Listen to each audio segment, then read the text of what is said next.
वो सूचना आई थी कि आपने कुछ गुहार लगाई थी कि ऑक्सीजन की कमी है, इसका क्या माजरा क्या था? एक्चुअली हमारे यहाँ जितने ऑक्सीजन की खपत है उसके अनुसार पूर्ति नहीं हो रही है।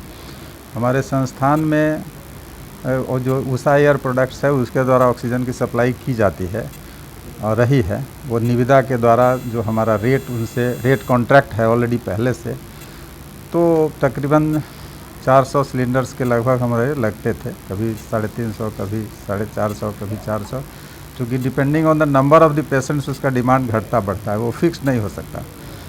तो जितनी आवश्यकता है उसके अनुसार हमारे यहाँ पहुँच नहीं पा रहा है, जिसके चलते कई बार होता है कि बीच बीच में ऑक्सीजन सप्लाई कट ऑफ हो जाता है। कट ऑफ हो जाने से जो कोविड मरीज़ हैं जिनको ऑक्सीजन पर है तो उनके जान को खतरा हो जाता है। मरीज़ के अटेंडेंट एग्रेसिव हो जाते हैं, डॉक्टरों को, स्वास्थ्यकर्मियों को मारने पीटने के लिए तैयार हो जाते हैं। तो ये एक परिस्थिति है जो कि विकट है और इसका तुरंत समाधान होना बहुत ही आवश्यक है। यह अमानवीय भी है और एक मजबूरी भी है कि हम ऑक्सीजन भी नहीं दे पा रहे हैं अपने मरीजों को लगातार अबाध गति से। इसके लिए हमने अपनी चिंता जाहिर की कि अगर ये ऑक्सीजन नहीं मिलेगा तो फिर तो सारा सिस्टम ही फेल कर जाएगा। कोई कोरोना का इलाज नहीं किया जा सकता है बिना ऑक्सीजन का, है ना। और ऑक्सीजन सप्लाई तो ये हमारे हाथ में नहीं है। हमारे हाथ में जो था मैंने निविदा कर दिया, उसका रेट फिक्स हो गया, रेट कॉन्ट्रैक्ट उनके साथ है।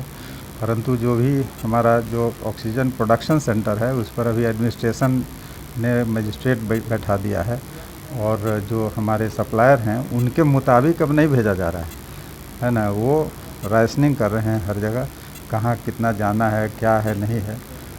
सब के बावजूद भी हमारे यहाँ ऑक्सीजन की कमी हो रही है। रात 8:45 बजे के लगभग भी उसी तरह से क्राइसिस हुई हमारे MCH बिल्डिंग में और ऑक्सीजन कुछ मिनटों के लिए बंद हो गया। फिर से कैसे कैसे दौड़ धूप करके इधर से 1 सिलेंडर, उधर से 2 सिलेंडर करके उस क्राइसिस को ओवर किया गया। तब तक सिलेंडर जो है आ गया। तो यही परिस्थिति है, ऑक्सीजन की कमी है संस्थान में। मतलब लेटर जो आपने भेजा था, क्या वो सत्यता थी उसमें?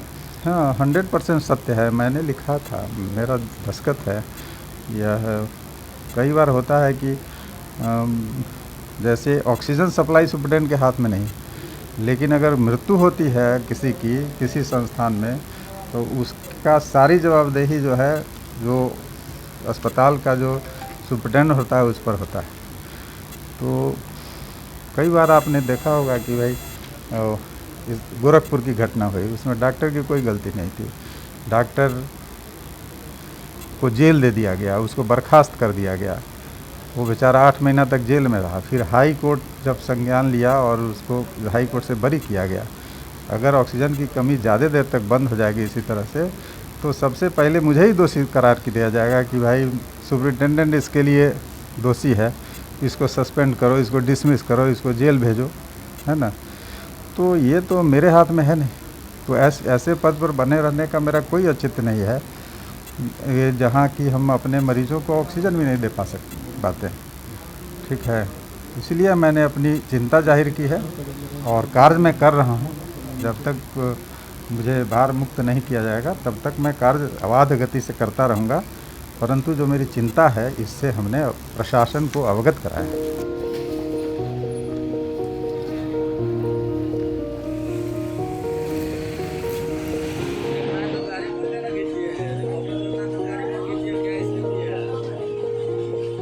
देखिए, डॉक्टर भयभीत है, भयभीत होने की ज़रूरत नहीं है। डॉक्टर को तो इलाज करना है। हम जब इस प्रोफेशन में आए हैं तो हम इलाज करेंगे। प्रॉब्लम तो होगा, तो उसका निवारण गवर्नमेंट को करना है। गवर्नमेंट अभी काफ़ी सेंसिटिव है। हम लोगों ने कल ऑक्सीजन का मांग किया था, आज पेपर में आ गया कि सभी छोटे बड़े अस्पताल में कोरोना का इलाज होगा और ट्रीटमेंट होगा। जहाँ तक नालंदा मेडिकल कॉलेज की बात है, वहाँ के जो सुपरिटेंडेंट हैं वेल डिसिप्लिन्ड, काफ़ी डिसिप्लिन्ड हैं, कर्मठ हैं उस तरह का सुपरिटेंडेंट कम है। एक अच्छा प्रैक्टिशनर होते हुए समाज सेवा में के लिए उन्होंने सुपरिटेंडेंट का पद संभाला। गवर्नमेंट के लेवल में भी उनका बहुत हाई रेपुटेशन है। ऑक्सीजन की कमी को देखते हुए उनको लगा कि घंटा 2 घंटा 4 घंटा में ऑक्सीजन नहीं बचेगा, नहीं होगा, तो हम पेशेंट के लिए क्या करेंगे, और कुछ घटना घटेगी तो रिस्पॉन्सिबल सुपरिटेंडेंट होगा। इसके चलते उन्होंने सुपरिटेंडेंट को, प्रिंसिपल सेक्रेटरी को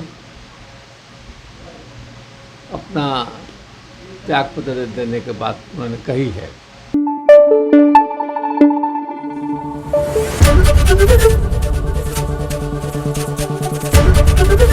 एबीपी न्यूज आपको रखे आगे।